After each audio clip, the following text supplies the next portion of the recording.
ನಮಸ್ಕಾರ. ಇಂದು ಗೊಜ್ಜು ಅವಲಕ್ಕಿ ಮಾಡುವ ವಿಧಾನವನ್ನು ತಿಳಿದುಕೊಳ್ಳೋಣ. ಮೊದಲಿಗೆ ಹುಣಸೆ ಹುಳಿ, ಅವಲಕ್ಕಿ ಇವೆಲ್ಲ ಪದಾರ್ಥಗಳನ್ನು ರೆಡಿ ಇಟ್ಟುಕೊಳ್ಳೋಣ.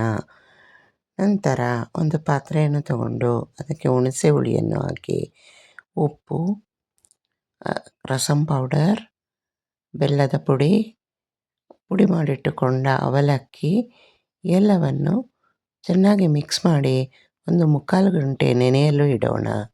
ನಂತರ ಒಂದು ಬಾಣಲೆಗೆ ಎಣ್ಣೆಯನ್ನು ಹಾಕಿ ಸಾಸಿವೆ, ಕಡಲೆಬೇಳೆ, ಉದ್ದಿನಬೇಳೆ, ಅರಿಶಿನ, ಕಡಲೆಕಾಯಿ ಬೀಜ ಎಲ್ಲವನ್ನು ಹಾಕಿ ಚೆನ್ನಾಗಿ ಫ್ರೈ ಮಾಡಿಕೊಂಡು, ನಂತರ ಒಣಮೆಣಸಿನಕಾಯಿ, ಸ್ವಲ್ಪ ಕರಿಬೇವಿನ ಸೊಪ್ಪು, ಇಂಗು